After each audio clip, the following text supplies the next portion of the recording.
안녕하세요. 귀농 7년차 TV입니다. 저는 지금 창원인데요. 제가 2년 만에 스마트팜 박람회에 다시 나왔거든요. 그동안에 어떤 변화가 있었을지 무척 궁금한데요. 한번 들어가 보겠습니다.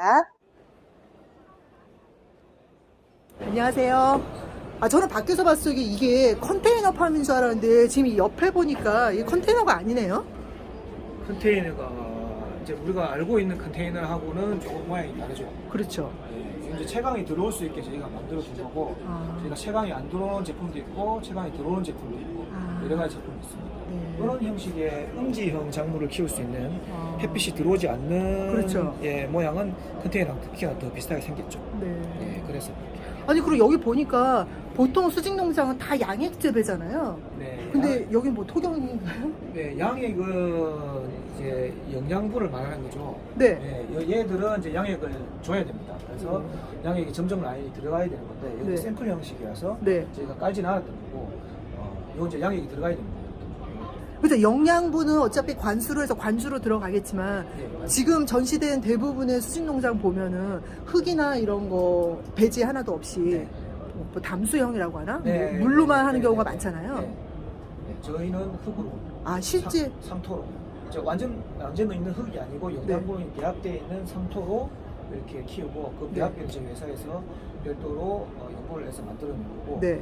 여기에 있는 새싹삼에 들어가는 상토랑 엽채류로 들어가는 상토랑 딸기에 들어가는 상토랑 다 틀려요 종류가? 또 다릅니다. 지금은 여기 이제 같은 종류로 샘플 형식으로 해놨지만 네. 안에 들어가 있는 영양분이 다 달라야 되고. 그럼 지금 이거는 박람회 전시용으로 축소한 거라고 하면은 보통 여기 보이는 이 큐브팜 하나의 사이즈가 어느 정도 되나요? 사이즈는 우리가 일반적으로 아는 뭐 농막 사이즈 되나요? 네, 비슷합니다. 폭이 3m고 길이가 8.5m, 높이가 3m. 예. 이게 한 동이 얼마 정도예요? 전부 다 포함해서? 요거 이제 요 사이즈별로 해가지고 4천만 원에서 6천만 원 정도. 한 동이요? 네, 작물별로 해가지고 그렇게 나옵니다. 네. 저희는 이런 제품들 판매를 하고 제작을 하고 하지만 모든 작물들을 수매를 합니다. 100% 저희가 사서 유통은 저희가 직접 합니다. 그러세요? 네. 그렇기 때문에 농민들이 요거를 이 시스템을 구매를 하시는 거죠. 시스템을 구매를 해가지고 드림팜 쪽으로 작물을 납품하게 되면은 그거에 따른 일정 수익을 저희가 제공하는 거고, 네. 유통은 저희 유통 따로 하기 때문에 판로에 대한 걱정 안 하셔도 돼요. 그게 사실 가장 중요하거든요. 네. 아무리 뭐 스마트팜이 수확량이 많다 해도 네. 판로가 없으면 끝이기 때문에. 네. 그럼 여기는 처음에 모종부터 다 제공해 주시는 거예요? 네, 맞습니다. 모종부터 제공해서 나중에 수확하면은 판매까지 다 해주시는 거예요? 네, 저쪽으로 납품만 하시면 그걸로 이제 판매를 하면 저희가 유통망이 별도로 나와 있기 때문에 유통 별도. 지금 수확도 자동으로 하면서 주행도 자율주행하면서. 주행도 자동으로 하는 거예요. 그럼 사람이 진짜 전혀 필요가 없는 거네요. 세팅만 시작 버튼 해놓으면. 누르시면은 자동으로 수확도 하고 얘는 하역도 하고 뭐 이렇게 움직이는 거죠. 그래서 이 기계 값이 아까 얼마라고 하셨죠? 4천? 이거는 저희가 4천에 네. 지금 맞추려고 하고 있고요. 네. 이 작물 로봇 같은 경우 얘는 얼마 정도인데요? 요거를 다 커스텀 다 해가지고 저희가 한 7천 언더로 지금 보고 있고요. 그러니까 요거 하나, 요거 두 개. 이렇게 해가지고 7천 언더로 보고 있는데 대신 지원금이 들어가면 한 2천에서 3천 정도 다운된다고 보시면 돼요. 야, 이런 로봇까지 나오면 이제 3세대 스마트팜으로 가는 건데, 그죠? 유럽 같은 경우에는 벌써 진행을 하고 있어요. 그죠? 대신 네. 거기는 단가가 다르죠. 거기는 억대가 아니라 몇 억대까지 올라가다 보니까 네, 저희는 그런 타겟이 아니라 좀 저렴하면서 농민들이 좀 편하게 쓸 수 있는 걸로 타겟을 잡아놓은 거예요. 자, 스마트팜에서 고추는 거의 못 봤는데 여기 홍고추가 있네요. 가지도 됩니다, 가지. 네. 근데 보통 이제 코코피트나 뭐 이런 네. 배지 많이 쓰잖아요. 근데 여기는 그게 아니라 네. 펄라이트요? 예, 폴라이트. 그럼 기존에 쓰던 코코피트 배지보다 뭐 좋은 점이 있나요? 일단 장기 사용이 가능하고요. 네. 5년 정도 사용이 가능하고. 이 배지 하나로 예, 5년 동안 쓸 수 예, 있어요? 예. 보통 토마토 같은 경우에 1년에 2번 정도 이제 재배를 하시는데 네. 2번 정도 기준으로 해서 5년 사용이 가능하고, 무기질 100% 무기질 토양이기 때문에 네. 이제 돌가루인가요? 네, 돌가루. 그래서 병충해나 이런 것들이 코코피트 대비해서 적습니다. 적고, 그리고 이 배지 자체에서 잡초나 이런 것들도 코코피트는 많이 나오거든요. 네네. 근데 잡초도 훨씬 현저하게 줄고요. 잡초 발생도 줄고. 뭐 다 좋다고 하면은 이제 비용 부분이 있는데 어떤가요? 가격은 조금 코코피트보다는 좀 비쌉니다. 하지만 더 오래 쓰고. 콕콕피트는 1년 아니면 2년 정도밖에 못 쓸 수 있고요. 네, 폴라이트는 뭐 최소 5년이고 네. 그 이상 이제 쓰시는 분들도 있고. 가격이 요거 매트 하나에 얼마 정도요? 저희가 농가에 4,500원에 판매합니다. 이 매트. 아. 요 매트로만 해가지고. 여기 1m에 4,500원이요? 네. 안녕하세요. 지금 이 제품은 뭔가요? 독일에서 유리온실의 단점을 보완해서 유리를 대체하기 위해서 만든 필름입니다. 보통 이제 비닐하우스에 비닐 씌우는데 이것도 비닐 종류인가요? LDP라고요. 네. 플라스틱에. 저밀도 폴리에틸렌 필름입니다. PE 필름입니다. 네. 그럼 이 제품의 뭐 특징이라든지 장점이 있다면 뭐가 있을까요? 필름이 일단 내구성은 저희가 UV 보증을 10년을 하고요. 네. 국내에서 10년 보증된 필름은 없습니다. 다만 이제 유럽이나 이런 독일 같은 데서는 한 번 시공해서 지금 30년 이상 교체하지 않고 쓰는 그런 온실들이 많이 있습니다. 라이프 스팬은 15년에서 25년 정도 보시면 되고요. 그다음에 에어캡이 여기에 공기가 들어있기 때문에 네. 유리온실 대비해서 한 40% 정도의 에너지 절감 효과가 있습니다. 아, 진짜 이게 필름으로. 뽁뽁이처럼 약간 두툼하더라고요. 예, 보니까. 8.5mm 두께가 됩니다. 네. 그리고 산란광이기 때문에 그림자가 안 생겨서 방풍화율은 83%지만 빛이 한쪽으로만 오는 게 아니고 반대편에서도 계속 오기 때문에 작물이 큰 거, 네. 뭐 오이라든지 파프리카, 네. 토마토 같은 경우 아래에도 그늘이 안 지기 때문에 작물이 잘 자랄 수가 있어요. 그러니까 보통 온실 시공할 적에 네. 기존의 비닐이나 어떤 유리를 대체해서 쓸 수 있는 예, 거네요. 예. 보통 유리온실이 한번 시공하고 나면 유리가 이제 골조하고 팽창 계수가 틀립니다. 그래서 네. 여름에는 골조는 늘어나는데 네. 유리는 그대로잖아요. 그래서 실리콘이 터지면서 아. 이제 겨울에 얼어가지고 짱 하고 깨지는 경우가 있어요. 네, 네. 근데 그 유리를 교체하려고 올라가면 또 다시 또 옆에가 또 깨지는 경우가 있습니다. 그래서 인사사고도 많이 나오기 때문에 이거는 1m, 2m의 하중을 1톤을 견딜 수가 있습니다. 오토바이가 올라가는 영상도 있어요. 비용적인 부분에서는 어떤가요? 비용은 한 100평이나 한 200평, 1000평 정도 기준을 한다 그러면은 유리온실의 한 절반 정도 가격에 할 수 있다. 그렇게 생각하시면 됩니다. 골조도 기존의 하우스 골조가 아닌데, 예, 이거는 이게 뭐 원래 뭔가요? 영국에서 개발한 골조인데요. 네. 네, 볼트와 너트로만 연결하는 골조예요. 용접이 안 들어갔습니다.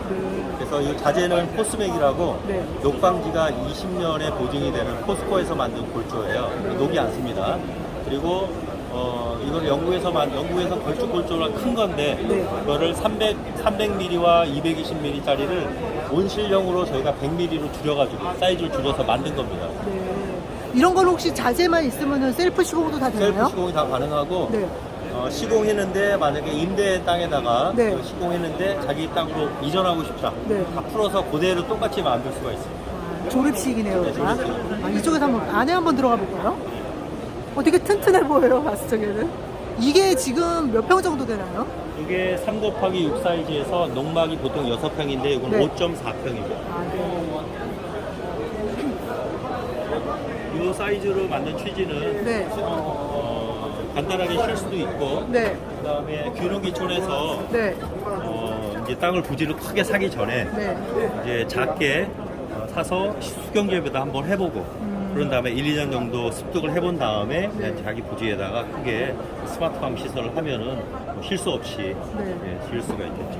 이 정도 지금 6평이 조금 안 되는데 이 정도 규모 골조랑 이 네. 필름 하게 되면 비용은 어느 정도 되나요? 비용은 요 박람회 기간 동안에 네. 저희가 890만 원에 부가세하고 운송료 별도로 저희가 시공비는 저희가 지원을 합니다. 네. 야, 기존의 농업이 수평 농업이었다고 하면 스마트팜의 가장 큰 특징 중에 하나가 이 수직 농장이잖아요. 위로 높이 올리다 보니까 수확량을 더 많이 늘릴 수 있는 건데, 야, 제가 다양한 수직 농장 봤는데 나선형 식물 재배기 특이한데요. 얘도 양액 재배죠? 네. 양액이 이 밑에 있는 건가요? 네. 그럼 이게 뭐 움직이나요? 아니요. 물이 흐르는 거예요? 여기 펌프가 있잖아요. 아, 밑에 양액을 타서 저렇게 놓고 네. 펌프가 물을 올리는 거예요? 네, 그렇죠. 저 위로 올리면 아, 위에서부터 이제 흘러내리는 거예요? 흘러내리는 거 작은 이거는 뭐 LED나 이런 거 없는 거 보면은 뭐 시리에서 그러니까 저 원실이나 그냥 그 비닐하우스에서 사용하는 거고. 네. 이제 필요하면 이제 LED는 옵션으로 갈 수도 있고. 거기다가 이렇게 꼽는 거예요? 예. 이거는 뭐예요?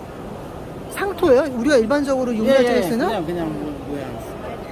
아, 물이 슬라이드 타고 내려오는 얘 뿌리가 저기를 형태를 만들어 놓은 상태예요. 예. 보통은 이 상태에서 우리가 정식을 하잖아요. 그냥 이렇게 정식 충분해요. 그러면 상토를 어차피 양액 재배니까 상토 저만큼만 있어도, 그리고 뿌리가 저렇게 노출돼도 상관이 없나 보죠? 그게 이제 물을, 그러니까 얘는 더 좋은 거죠. 산소를 공급받을 수 있으니까. 아. 그 다음에 이제 필요한 만큼 물은 자기가 적당하게 알아서 끌어당기는 거예요. 그러니까 우리가 뿌리 쪽에 보게 되면 공급을 많이 줘서 네네. 그 저기를 산소를 많이 통하라고 그러잖아요. 그렇죠. 근데 얘는 그게 다 노출이 돼 있으니까 훨씬 더 낫죠. 영양은 이제 밑에 양액, 흐르는 양액으로 네. 해서 빨아들이는 그리고 거고요. 이제 양액도 이제 조절을 해갖고 일정 시간마다 한 번씩 꺼지게 되면 네. 얘가 또 약간의 건조기도 만들어내지고 근데 그런 것들은 뭐 사람이 이제 수동으로 하는 건가요? 아니면 타이머로 다 돼 있잖아요. 그러니까 이거는 그 보통 우리가 생각하는 전자동은 아니고 이제 전자동이에요. 여기 다 돼 있잖아요. 네. 아 이거 그냥 시간에 여기 보면 아니 뭐 이거는 제가 여기 박람회 와서 이런 식은 처음 봤는데요. 이게 네. 나온 지 뭐 오래됐나요? 아니요 올 봄에 개발해갖고 지금 처음 나온 거예요. 그럼 실제 아직 시장에 많이 나가 있지는 않겠네요? 그러니까 네, 아직 안 나가요. 농가에서 아직 많이 쓰고 있다고 볼 수는 없고. 아니 이제 이게 우리가 만들었으니까 처음으로 네. 우리가 만들어 특허 출원한 거기 때문에 네. 조금 있어야만이 출시가 되죠. 그렇죠. 그럼 지금 가격대는 어느 정도 하나요? 150만 원 정도 사네요. 지금 여기 서 있는 요게 한 150만 원짜리 정도 되는 거예요? 여기 들어간 게 지금 몇 포기쯤 되는지 아세요? 100폭이요. 100폭이요? 네. 지금 150만 원이라는 게 이 타워. 네 그렇습니다. 새로 전체로 됐네? 해서 이거 저기 해갖고 이게 나중에 이게 회전까지 돼요. 이게 천천히. 그래요? 햇빛을 네. 그 골고루 받을 수 있게. 회전도 돼요? 네, 천천히 회전. 모터가 어디서 물 쏘고 있어요? 여기는 지금 안 돼 있는 거고 네. 지금 우리가 출시해서 판매할 거는 그렇게 할 거라고. 아쿠아포닉스라고 밑에서는 물고기를 키우고 그 물고기에 배설물이 있는 물을 영양분으로 해서 식물을 키우는 스마트팜이 있는데요. 미니 아쿠아포닉스 같은데요. 예. 이거는 다 가정용으로 이렇게 개발된 건가요? 아니 그거는 뭐 어떤 목적이 가정용을 제한적인 건 없어요. 네. 항상 가정용 속에 보면은 소형하고 중형 그 정도 들어가고 네. 저는 대형은 이제 사무실이나 학교 막 이런 데 이제 네. 아니 요 정도 되면은 비용은 어느 정도 하나요? 그 정도 되면 한 130에서 한 150 정도. 그 옆에 거는요? 얘는 한 300 정도. 얘는 한 450 정도. 네네. 양면은 600. 네. 지금 위에 심을 수 있는 식물 종류는 아무래도 이런 뭐 공기 정화 식물 위주로 이제 쓰게 되나요? 그렇죠. 실내용 여기 뭐 상추를 심는다든지. 관상용 또는 네. 이제 공기 정화식물. 보통 아쿠아포닉스는 뭐 이렇게 엽채류라든지 뭐 먹을 수 있는 식물 많이 심잖아요. 그거는 엽채류 같은 경우는 많은 그 조도가 필요해요. 근데 이게 실내에서 그냥 하려면 그러니까 엽채류 같은 경우는 이거 한번 보세요. 얘가 조도가 엄청나게 밝거든요. 그렇죠. LED 설치해야 되죠. 저 정도 밝혀야 되는데 아. 용도를 어떤 식으로 하냐에 따라서 좌우되는 거죠. 아니 요 위에도 지금 이거 LED 아니에요? 이 맞는데 이건 빛이 좀 약하잖아요. 여기 너무 밝혀버리면은 눈이 부시고 네. 실내에 놓는 거니까 여기 예를 들어서 이제 뭐 엽채류를 심을 것인가 관상용을 심을 것인가 따라서 조도를 달리 하는 거죠. 알겠습니다. 감사합니다. 안녕하세요. 아니 보통 스마트팜 하면은 다 양액 재배잖아요. 네, 물농사인데 여기는 토경도 어떻게 가능한가 보네요. 양액재배로 하는 거는 네. 저희가 회사에서 직접 테스트 베드 해가지고 키우고 있거든요. 네. 네, 양액재배는 샐러드용이나 이런 거에 알맞고, 그렇죠. 네, 저희 나라 저기하고는 잘 안 맞아요. 그래서 지금 스마트팜은 다 엽채류, 유러피안 상추 정도가 많더라고요. 버터에도 해봐야, 네. 그거 해봐야, 솔직히 저희가 보통 뭐 삼겹살에 쌈 싸먹는 그렇죠. 맛에 이게 저희가 안 맞는 거 네, 같아요. 네, 네. 그래가지고 저희가 이제 토경을 흙을 갖다가 해놓고 심어보자라고 해갖고 처음에 했는데 네. 다행히 똑같이 나오더라고요. 일반 노지에서 자라는 거하고 네. 똑같이 나옵니다. 그 시설이 지금 이건가요? 예. 엄청 시설이 거대해 근데 보이는데? 이제 그러니까 이 토경 재배 같은 경우는 비닐하우스인가요? 비닐하우스에서 지금 하고 있습니다. LED나 뭐 이런 거 없이. 네, LED 없이 이게 이렇게 순환을 하면서 여기에서 이제 시간 제어를 통해서 상부하고 하부의 광량을 거의 네. 비슷하게 맞춰주기 위해서 이게 이렇게 뭐 회전하는 거예요? 회전하고 있는 거예요. 아, 근데 근데 지금 전기가 네. 됐다 안 됐다 그래요. 저 앞쪽에서 지금. 아, 여기 뭐 이런, 이거 뭐라고 표현했지? 도르래 같은 거 있는 거 보니까 이렇게 돌긴 도나 보네요. 회전하면서 이 토경 같은 경우에는 여기 하부에서 이제 물을 줘요. 네. 물을 지금 물이 이렇게 들어가다시피 여기 이렇게 각 위치에 맞춰갖고 물을 주게 되어 있습니다. 이 네네. 순환을 하면서. 예. 요 안에 들은 거는 뭐 상토예요, 다? 예, 상토입니다. 예. 그럼 뭐 이거는 일반 비닐하우스에서 하는 토경하고 비교했을 때 예. 큰 차이는 이렇게 회전하면서 방향을 충분히 골고루 받을 수 그렇죠. 있다는 거예요? 그러고 나서 이제 그리고 수직으로 올려서 그렇죠. 수확량을 더 많이 극대화하고. 나오죠. 그리고 일단은 수직 다단계 형태의 이 장비들을 보면은 네? 차량 같은 거 상도에서 이제 수확을 하기 위해서 차량 아, 같은 거 그렇죠. 타고 고소 작업차 이런 거 네. 있어요, 그죠? 차량 같은 거 타고 하는데 이게 그거를 사용하면 한 3m 이상 올라가면 엄청나게 힘들어요. 근데 저희 거 같은 경우는 1층으로 내려가지고 수확을 하기 때문에 아, 이거 회전하니까. 예, 1층으로 무조건 20단이 됐든 30단이 됐든 1층으로 내려서 수확을 합니다. 네. 그러니까 사람이 공중으로 올라갈 일이 없죠. 이거 같은 경우는 그러면 시설비가 어느 정도 될까요? 3m, 높이 3m, 폭 3m, 길이 3m 기준으로 했을 때 한 3,500 정도 생각하시면 돼요. 3,500이요? 일반적으로 한 평에서 키울 수 있는 작물의 한 5배 이상은 나와요. 네. 안녕하세요. 몇 가지 좀 여쭤보려고 하는데요. 이 LED가 보통 그러니까 수직 농장에 많이 쓰이는데 그거 말고 보강용으로도 사용된다고 알고 있거든요. 얘가 다 100% 딸기인데요. 네. 딸기는 비닐홀실에 네. 요새는 1단 말고 네. 신기로 하시는 분 2단, 3단으로 하세요. 네. 그러면 맨 위에 단은 태양광이 다이렉트로 비치니까 상관없고 네. 2단, 3단은 그늘지잖아요. 아, 그렇죠. 거기에 보강동을 했습니다. 진짜 됐어요. 자, 1단만 하시는 기존의 많은 비닐하우스들은 1단만 되어 있기 때문에 LED 보강동이 필요 없잖아요. 그렇죠? 그죠. 근데 뭐 비가 온다거나 이제. 그래서 네. 1단에 설치하시는 분도 점점 늘어나고 있어요. 네, 비 오면 네. 빛이 안 들어오니까. 그렇죠. 그때는 불쾌해서. 네. 1단이라도. 네네. 그래서 의식이 많이 바뀌었어요. 네. 단기농사 하시고. 네네. 비용은 어느 정도 할까요? 얘 두 개는 한 45,000원 한 개당. 지금 몇 미터죠? 이게 1.2m예요. 아, 얘는 한 4만 원. 네. 그 정도 하고. LED면은 뭐 영구적으로 쓰나요? 저희들 품질 보존 2년 하고요. 네. 그러니까 그 식물도 저녁에 자잖아요. 네네. 그 기준으로 쓰면 한 5년 정도는 쓰실 거예요. 아, 그럼 어쨌든 이제 계속 사용하는 거다 보니까 몇 년 주기로 교체해주긴 해야겠네요? 네, LED 수명, LED 소다는 네. 그 상당히 오래 써요. 네. 이 안에 들어가 있는 그 안전기라고 그럴까? SMPS가 소다 특성이 네. 한 2년 정도? 네. 그 업체에서 보증하는 게 2년이에요. 네. 2년 지나면 이제 한꺼번에 다 보장하는 게 아니고 네. 타임별로 이제 시간 이제 특성이 떨어지는 거죠. 네, 네. 어느 순간 이제 갈 수도 있는 거예요.